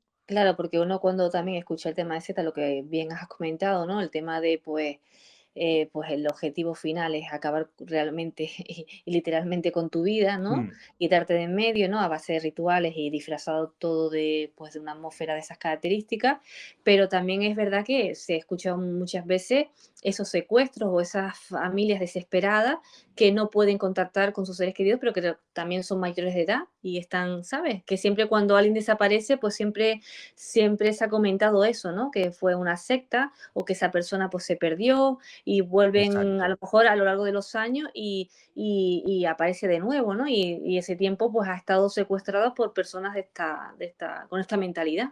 Sí, y tenemos muchos ejemplos en España, pero no solo en España, en Latinoamérica, que es cuna de secta también. Hay muchos países como Chile, Argentina, Paraguay, donde nos vamos a encontrar familias enteras totalmente desestructuradas porque uno, dos o más miembros de su familia han entrado a formar parte de uno de estos colectivos, ¿no? Aquí en España estoy recordando ahora yo la secta que hay en el Escorial, con una base católica. Este da para un capítulo solo, exclusivo y aparte, Carmen, yo te lo adelanto porque merece la pena conocer el expediente del Escorial, cómo se gestó, cómo se creó y hasta dónde ha llegado social y económicamente. Si quieres podemos hacer una parte un día. Cuando quieras, sí, cuando quieras lo apuntamos por aquí y lo tratamos porque si nos lo estás comentando es porque tiene bastante interés y lo dicho, que es un tema que interesa mucho a los oyentes de Tal Como Somos. Y además nos toca como de cerca porque los ingredientes son muy sencillos, no son tan enrevesados como por ejemplo los raelianos o estas sectas que estábamos hablando ahora con deidades extraterrestres. No, en este caso que te comento, estamos hablando de la Virgen, de la Virgen María, y a partir de ella se gesta, la pobre Virgen, culpa ninguna, se gesta un conglomerado también en forma de negocio y de colectivo sectario sin duda, así está catalogado. Impresionante, te estoy hablando de algo realmente brutal. Pero bueno, esa si quieres la dejamos para algún otro capítulo. Hay una que nos va a sonar a muchos a nivel mundial, a muchos porque la hemos visto en película, que es el Ku Klux Klan, ¿no? El Ku Klux Klan es secta, o sea, surgió como una secta, estamos hablando a mediados del siglo XIX, más o menos, ¿vale? La esencia del Ku Klux Klan ya la conocemos, es la de rechazar todo lo que no sea raza blanca y considerarlo, bueno, pues de basura hacia abajo, todo lo que quiera, ¿no? Supremacismo, racismo en grado superlativo, ¿vale? Del Ku Klux Klan decir, yo creo que mucha gente lo sabe, que sigue vigente, es decir, en Estados Unidos hay muchos estados donde el Ku Klux Klan sigue presente, sigue procesionando, sigue haciendo sus celebraciones de cara a la galería con poco disimulo, y estamos hablando de que en torno a entre 3.000 y 4.000 miembros tiene este grupo extremista de los Estados Unidos hoy en día de forma vigente. Muy triste eso que comentas, la verdad que uno parece que en vez de ir hacia adelante, volvemos para atrás, ¿no? Y que sectas como esta pues se mantengan todavía vigentes, pues no es nada positivo y tampoco tranquiliza mucho. No. Esto es a nivel mundial, pero en España, aparte de la que nos comentaste, Juanca, ¿alguna así que podamos mencionar? Hombre, en España, aunque están en otras partes del mundo, pero que en España están de forma muy, muy activa, y deberíamos de decir que son de estas sectas que te ponen los pelos de punta, hay que decirlo así, pero que se saben vestir con ropajes guapos, forma de venderse. Tenemos, por ejemplo, a la cienciología, de la que también se podría hacer un capítulo. Yo tuve una experiencia muy sencilla, muy, muy cutre, quizás a oído del oyente, pero hace unos años tuve una experiencia muy curiosa porque estando en Madrid, ellos acababan de inaugurar hace pocos años su sede en Madrid, que es una sede bastante imponente, bastante grande, en un sitio muy céntrico, está cerca del Congreso de los Diputados, es una zona cara de Madrid. Hay dinero, Juanca. Además, bueno, Sí. uno de los referentes es el Tom actor, Cruise. pues, claro. Sí. Claro, claro. Bueno, yo me asomé a los ventanales en aquella ocasión por curiosear, todo transparente, todo lleno de mucha luz, muy, muy moderno. Y fue nada más asomarme, se me abren las puertas de cristal, digo, pues voy a entrar, ¿no? A mirar. Y nada más entrar, llegaron dos jóvenes muy maqueados, muy bien vestidos, guapeados y gomina incluida. y me dieron la bienvenida, las buenas tardes, y uno me fue a ofrecer una copa con agua, un vaso con agua, o sea, una cosa súper controlada, ¿no? Y automáticamente me dijeron que si yo quería información, ¿no? Y le dije que sí, pero le dije, yo soy comunicador del mundo del misterio y me gusta investigar este tipo de sociedades. Y en ese momento desapareció el vaso de agua, de los dos se quedó uno y me invitó a salir a la puerta, ¿no? Pero mira, menos mal que no te tomaste el agua, porque nunca se sabe. A lo mejor te Caray. hubieras tomado ese vaso de agua y no hubiera salido de ahí, en el sentido, o sale, pero con otra mentalidad. Oye, Carmen, yo no lo había pensado, lo del vaso. Pues igual sí, vete tú a saber, ¿no? Nunca se sabe, te tomas Nunca, el vaso de nunca. agua y ya Juanca ya no investiga el misterio, ya forma parte del misterio. Pues no estaríamos hablando ahora seguramente en los mismos Pues términos, ¿no? posiblemente, o sea que lo que pasó tenía que pasar. Bueno, pues esta gente, la cienciología, solo se pegan solo a los que tienen dinero, con lo cual, por mucho vaso de agua que me hubieran dado, al rato me hubieran soltado del mismo modo, porque dinero no tengo, ¿no? Ya, Esta bueno. gente se basa en que el extraterrestre Xenu, con X, Xenu, confinó en la Tierra a los tétanos, a los malvados tétanos, ¿no? Que atacan la moral de los hombres, ¿no? Y el tratamiento que tienen esta gente para liberarse de los tétanos es teniendo mucho dinero, ¿vale? Con eso se puede vencer a estos malvados extraterrestres que conviven con nosotros, ¿no? La cienciología. Pero te lo meten de una forma bastante interesante y atractiva, debo decirlo, ¿no? Tengo algunos textos de la cienciología en casa y cuando los empiezo a leer y empiezo a subrayar, digo, no, pues no está tan mal, ¿no? Claro. Es emocionante, es como Sí, estar sí. viviendo una película, ¿no? Es como, Efectivamente. de repente eres Thor, ¿sabes? Entonces, ¿quién no quiere ser Thor? O, ¿sabes? Efectivamente. Iron Man, ¿sabes? Se estudió y formo parte, ¿no? Soy protagonista, ¿no? De esta historia. Pero claro, tienes que tener dinero. Sí, tienes que tenerlo en casi todas ellas, ¿no? Luego tenemos la secta Moon, que hemos oído hablar de ella, seguro, ¿no? La secta Moon, que generó muchísima polémica cuando vino a España. Recuerdo que hubo incluso movilizaciones. Este grupo, dirigido por un coreano, Sun Moo-jung Moon, que se cree el nuevo Mesías, esto, insisto, está muy extendido, el nuevo Mesías de los cristianos, ojo, el nombre de él y el concepto, ¿no? Moon, el líder de los cristianos. Bueno, pues este líder, este nuevo Jesucristo, dice que Jesucristo es un fracasado. El Jesucristo que tenemos nosotros como tal es un fracasado como Salvador, y él se autodenomina, bueno, pues el nuevo Salvador, él y su esposa, que son los padres verdaderos de la nueva humanidad, ¿no? Y con eso, pues se echan a caminar y tienen muchos seguidores, pero son altamente peligrosos también por la capacidad de destrucción económica y moral que tiene de los individuos, ¿no? No, no, tremendo, es que nos estás contando eso y sobre todo la imagen, ¿no? Es decir, Jesús, lo que comentan, ¿no? Sobre él y cómo son capaces, ¿no? De que las personas le sigan, ¿no? Cómo tiene que ser, cómo tienen que ser ellos, ¿no? Ese nivel de manipulación, ¿sabes? Para poder convencer a las personas que forman parte de esa secta, ¿no? Y les sigan. Es que yo es una cosa que a mí siempre me ha llamado la atención, sea como sea. Es verdad, como comentamos al principio, Juanca, que son personas, los seguidores, que en ese momento necesitan respuestas o que están con baja autoestima o que a lo mejor han pasado por una situación extrema y estas personas se aprovechan de ellos, pero aún así es tremendo, ¿no? El coso, como acaban muchos de ellos, como dices tú, sin dinero, perdiendo a toda su familia Bueno, y en casos peores hasta sin vida, ¿no? te estoy hablando, pues, para no engañarte, creo que fue en el año 98 o 99, tuve la ocasión de entrevistar, no en la radio, esto fue una entrevista privada, a una persona que estaba en ese momento, ya se ha remontado su vida más o menos, pero estuvo en ese momento. Este hombre, es que no hay datos que no puedo dar. Este hombre tenía relación con un importante banco español, ¿vale? En aquel momento. Y formó parte, sé que esto va a levantar heridas, formó parte del Opus Dei. El Opus Dei está también catalogado por muchas fuentes y circuitos internacionales, está catalogado como secta. Y aquí sé que voy a levantar llagas.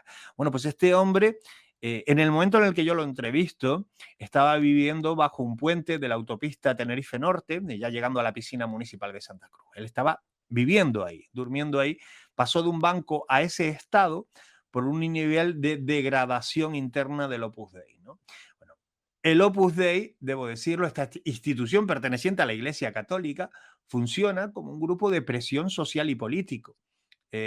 José María Escrivá de Balaguer, santo ahora, ¿no? Canonizado en el año 2002 por Juan Pablo II, que fue un año de récord de canonizaciones. Aquí se hizo santo a todo Dios, nunca mejor dicho. Bueno, pues este hombre lideró este grupo considerado oficialmente como sociedad secreta, peligrosa e inclinada al poder y al dinero. Esa es la definición. Y ojito, porque yo personalmente, como otros muchos compañeros, la catalogamos como sociedad secreta y peligrosísima, llevando a algunos de sus individuos a estados realmente importantes de pobreza, aunque parezca contradictorio hablando del Opus Dei. Claro, ¿y cómo funciona? Porque vamos a hacer una cosa. Como comentábamos al principio, es un tema que da para mucho y ya hemos apuntado dos, ¿no? Esto es un tema que también me gustaría mucho hablar en un episodio, ¿no? Hablar del Opus Dei y demás. Y nos vamos a quedar con esa pincelada porque también nos quedó hablar de las sectas en Canarias. Sí. Pero vamos a seguir hablando, si te parece bien, Juanca, en el siguiente episodio. Vamos a continuar con este tema, pero del Opus Dei es que yo tengo curiosidad. ¿Cómo funciona? ¿Qué hacen con estas personas? ¿Cómo entran? ¿Y qué requisitos tienen que tener? ¿Y si pueden salir o no de bueno, ella? ¿Pero lo quieres saber ahora? ¿O lo quieres en otro capítulo? Una pincelada. Vale. Como oyente, una pincelada para quedarnos con esas ganas, pero es que tengo mucha curiosidad. Bueno, con muchos oyentes seguro. Seguro que muchos oyentes han oído hablar del Opus Dei, ¿vale? Y a quien menos le suena a iglesia. Le suena a la iglesia más ortodoxa, ¿no? Por decir de alguna manera. Es lo que nos ha llegado, pero pocos tenemos el interés de profundizar en quiénes son el Opus Dei o qué forman. Claro, esto es como todo, Carmen. Depende de quién haga la lectura. La prelatura de la Santa Cruz y del Opus Dei. Ese es el nombre completo, ¿vale? Conocido simplemente como Opus Dei, pero es así. Prelatura de la Santa Cruz y del Opus Dei. Hay que decir que es una jurisdicción, ¿vale? De alcance mundial que pertenece a la Iglesia Católica. Oficialmente es eso. Oficialmente y extraoficialmente es eso. Vale, se fundó en octubre, no recuerdo ahora el día de memoria, creo que fue un 2 de octubre, un 3 de octubre del año 1928, como decía yo antes, por José María Escrivá de Balaguer, un sacerdote español, ahora ya santo. Bueno, el 28 de noviembre del año 1982, el 28 de noviembre del 82, se constituye, digamos, se da un paso adelante con el Opus Dei. Es cuando se refuerza el Opus Dei a través de la Iglesia. Y desde el 4 de agosto del 2022, es decir, el otro día, pasó a depender de lo que se llama el Dicasterio para el Clero. ¿Vale? Te estoy dando este orden para que tú veas lo fuerte que es el Opus Dei dentro de la propia Iglesia Católica, que no es una cosa que vaya desde las ermitas de pueblo, no, estamos hablando que esto tiene su raíz en el Vaticano. Esto es importante saberlo. Generalidades, cositas así, sencillas para que podamos entender del Opus Dei, porque realmente es complicado de explicarlo con 4 palabras. Vale, el Opus Dei, como bien sabemos, para pertenecer al Opus Dei tienes que tener una vida cristiana altamente contrastada, es decir, no solo basta con ir solo a misa, sino contribuir a la iglesia con mucha cantidad de dinero o de trabajo, también con mucha oración e incluso hay quien dice con mortificación. Es decir, cuanto más vida penitente o penitencia hagas en tu día a día, más posibilidades tienes de ir creciendo, siempre conjuntamente con el dinero, dentro del propio Opus Dei. Es decir, a lo mejor me equivoco contigo, Carmen, pero creo que ni tú ni yo, por nuestro nivel de vida, vamos a poder formar parte del Opus Dei. Y a lo mejor estoy prejuzgándote, pero... No, estoy convencida. Tampoco te creas que me animo mucho, tampoco seguramente tocaría la puerta. Claro, pero bueno, pero fíjate lo llamativo, fíjate lo que has dicho que es muy interesante. Tampoco tengo yo mucho interés en tocarles la puerta, pero es que hay muchísima gente de determinados estatus sociales que se pirran, o sea, se vuelven locos ante la posibilidad de formar parte del Opus Dei. Es decir, es una élite. Eso es la pregunta. ¿Por qué? ¿Qué les dan a estas personas al pertenecer al Opus Dei? Re- ¿Qué sentido tiene? Reconocimiento social. Esto es como todo. Es como el que a pequeña escala ingresa como socio en un casino, ¿no? Y va allí a las reuniones a echarse la copita los sábados, ¿no? Y el que pasa lo ve y dice, oh, el tipo este es socio del casino. Bueno, pues eso llevado al grado máximo, ¿verdad? A ver, Pero bueno. mira, los miembros del Opus Dei, hay que saber los pasos a seguir, ¿no? Para entrar al Opus Dei. Primero, hay distintos niveles, hay distintas categorías dentro del Opus Dei. No es Opus Dei todo, ¿no? Están los sacerdotes de la prelatura, los laicos y los sacerdotes, ¿vale? Los laicos, que seríamos la mayoría, seríamos los numerarios, para que nos entendamos, los agregados que se llaman, ¿no?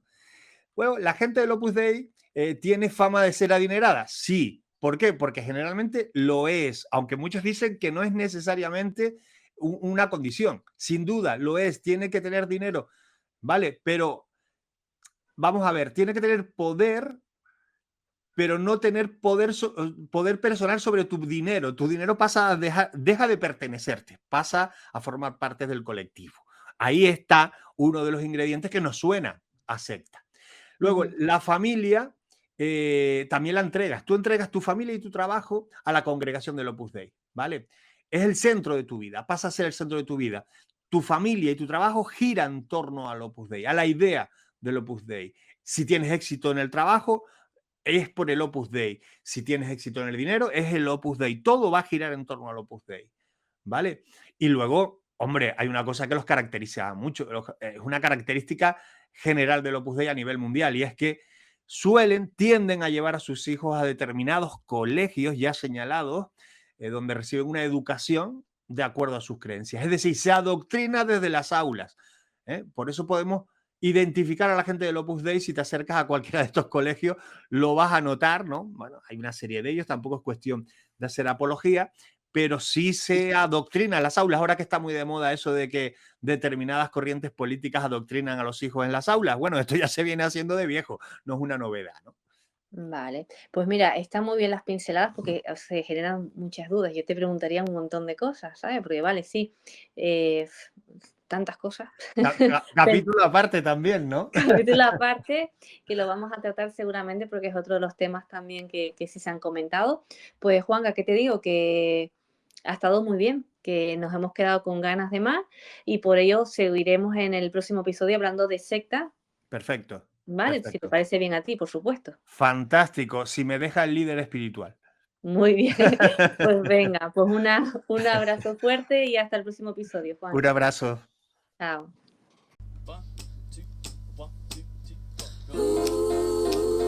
Yeah, I'll be fine, yeah. Oh, yeah, yeah. Oh, the good Lord knows it. Oh, the good Lord knows it. I left better behind, I'll be fine. Yeah, yeah. Make my mama turn another blind eye. Yeah, yeah, yeah, yeah.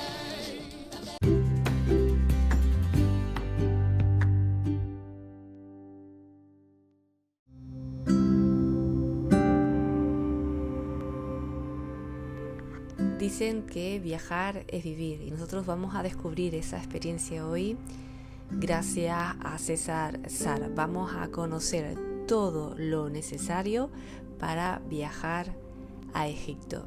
Lo escuchamos.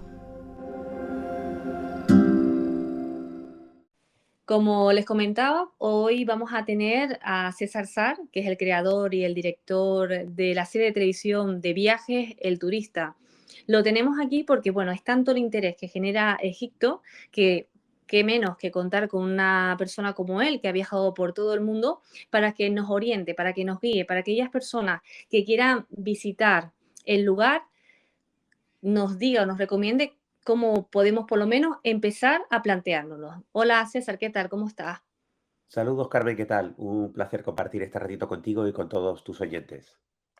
Comentar que César, bueno, como muchos de nosotros, está con resfriado, ¿verdad, César? Por eso que doblemente te agradecemos que estés con nosotros hoy aquí. No, bueno, es un verdadero placer, aunque bueno, tengo la voz un poco tomada, pero creo que vamos a poder sacar adelante este ratito de conversación. Seguro que Egipto, has estado, ¿verdad?, en varias ocasiones y tenemos aquí porque hay muchos oyentes que quieren visitar Egipto y nos gustaría saber qué recomendaciones les darías para esas personas que pues coger un avión y visitar Egipto. Bueno, la recomendación que les puedo hacer es que se preparen un poquitito el viaje, que tengan claro cuántos días tienen para poder verlo, eh, que tengan también un poco claro a dónde van, es decir, Egipto, la principal atracción turística que tiene son las antiguas ruinas, las pirámides, los templos de una antigua civilización que nada tiene que ver con los humanos que hoy en día viven allí. Los árabes llegaron ya hace bastante tiempo a ese territorio y nada tiene que ver con los egipcios primitivos que hicieron pues aquellas magníficas construcciones, ¿no? Son dos mundos diferentes, dos sociedades completamente distintas y eso es algo que tenemos que tener claro cuando visitamos el país, ¿no?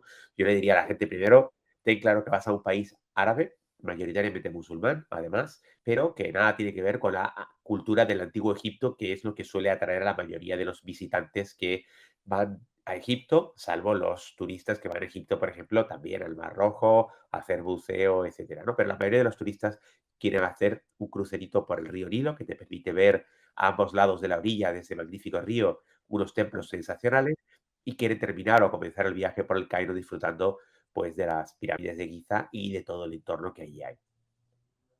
Perfecto, César, porque lo has comentado ahora, hay que planificar sobre todo el tiempo, ¿no?, que le vas a dedicar.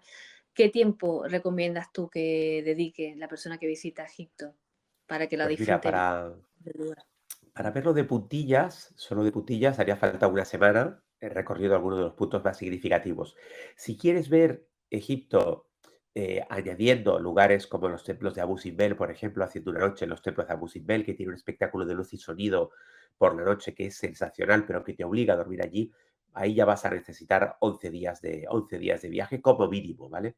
Pero el Cairo como capital, como ciudad, es una ciudad que merece una semana, igual que nos vamos una semana a Londres o una semana a París o una semana a Nueva York. El Cairo es una ciudad que se puede visitar y se le puede dedicar perfectamente una semana para poder recorrerla sin prisa, para poder sentarse en uno de sus cafés o en una de sus teterías o para fumar una shisha o para comer alguno de sus platos típicos. El Cairo merece mucho la pena, merece un viaje per se, un viaje en solitario, también por supuesto acercándote a Giza para disfrutar de las pirámides.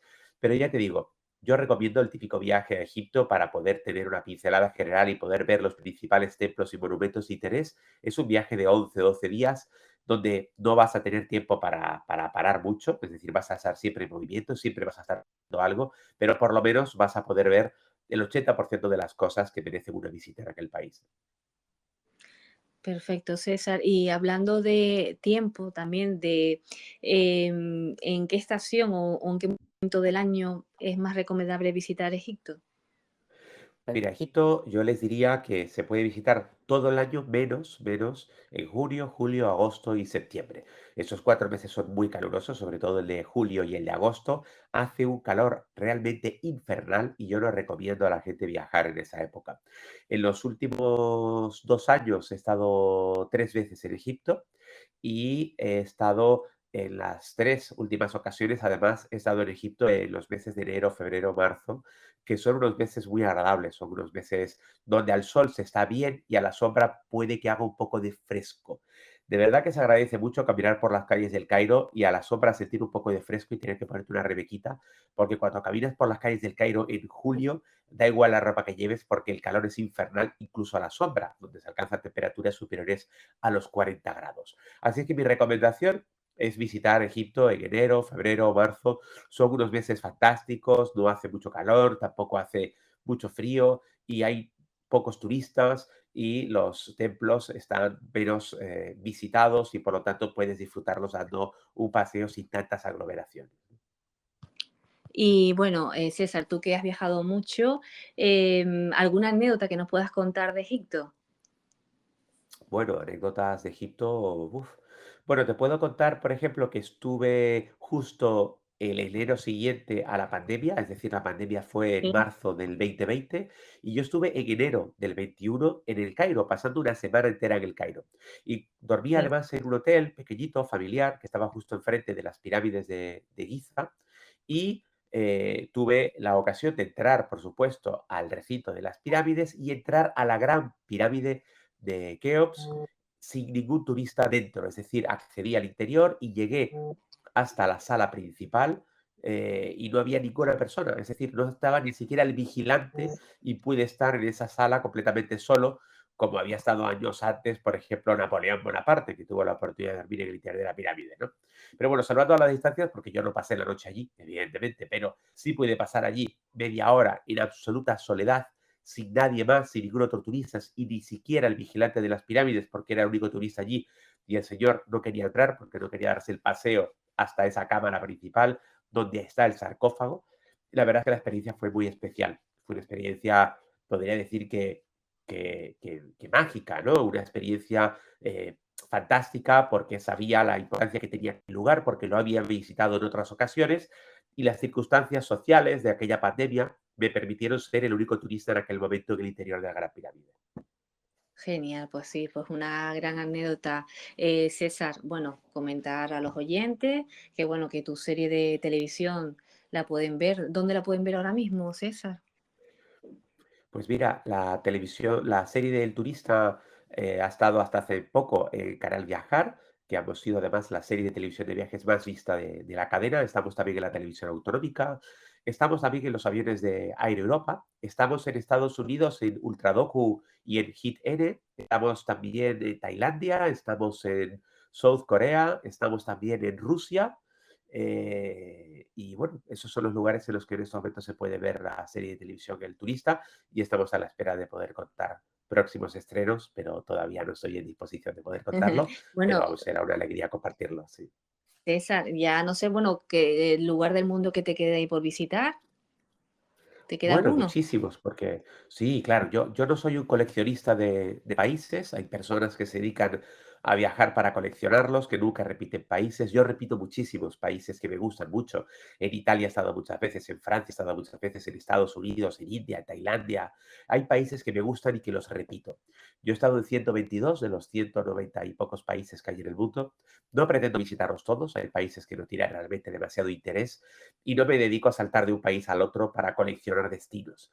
El mundo es un territorio maravilloso, absolutamente inabarcable. No hay tiempo con una vida para visitar y conocer el mundo, no sus países, no sus divisiones políticas y geográficas con fronteras imaginarias creadas por los humanos, porque eso es fácil, eso es saltar en un avión de un sitio a otro y decir ya he pisado todos los países del mundo.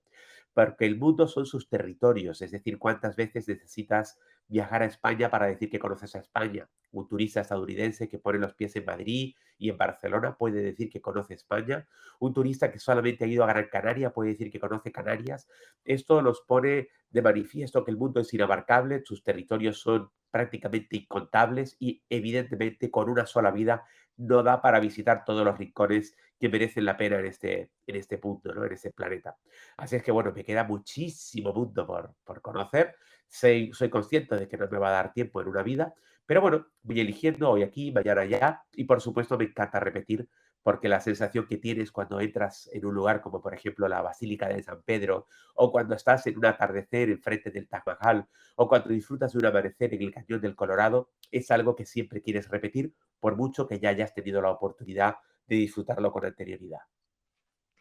Pues sí, así que bueno, el tema de la vuelta al mundo y demás, bueno, siempre, tú sabes que aquí relacionamos todo con el mundo de la televisión y del cine. Siempre a uno le viene Claro. a la mente Willy Fogg, ¿sabes? Y todas Sí, estas historias, pero como bien dice, claro. hay que estar, hay que repetir y hay que disfrutar, ¿no? De, al final son momentos, ¿no? Y lugares que uno pues le gusta estar. Pues César, que me encantaría tenerte de nuevo por aquí, seguro que a los oyentes Claro. seguro que también, para que nos sigas contando. Será un placer, claro que sí, Carmen. Cuando ustedes quieran, yo compartiré un ratito, por supuesto. Un abrazo fuerte y te vamos a ver y escuchar también, ¿no? Porque también tienes un podcast, que hay que decirlo, somos Sí, compañeros, bueno, lo tuyo enfocado a los viajes, ¿verdad? Con el mismo nombre de la serie de televisión. sí, el turista César Sar, el turista, es un podcast diario de viajes que además Estamos entre los 3 podcasts de viajes más escuchados en habla hispana, así que estamos muy contentos y nos gusta compartir anécdotas prácticamente cada día hablando sobre algún rincón del mundo, ¿no? Muy bien, un abrazo fuerte, César. Hasta la próxima. Igualmente, Carmen, muchísimas gracias. Gracias. May it be an evening star shines down upon you.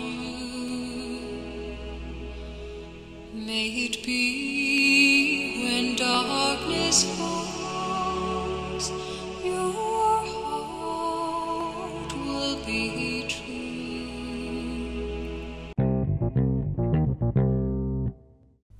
Llegados a este punto, solo me queda darles las gracias. Gracias por estar ahí al otro lado de las ondas y acompañarnos en cada episodio. Recuerden que todavía sigue vigente el sorteo en la cuenta de Instagram de Tal Como Somos. Ese sorteo donde pueden llevarse el libro, el último libro de JJ Benítez Belén. Y terminamos con una frase. La frase elegida para este cuarto episodio es la siguiente: siempre parece imposible hasta que se hace. Nelson Mandela. Y la canción viene de la mano de Ray Charles. Ray Charles, cantante, compositor y pianista estadounidense, se le considera uno de los cantantes más icónicos e influyentes de la historia de la música, conocido a menudo por sus contemporáneos como el genio, pionero de la música soul por la combinación del blues, rhythm and blues y el gospel. Charles contribuyó a la integración de diferentes músicas durante los años 50 y 60 con sus exitosas producciones. ¿Qué les digo? Que sean felices y que disfruten del camino, porque nadie es perfecto. Y la vida es perfecta, recuerden, solo en las películas. Hasta pronto.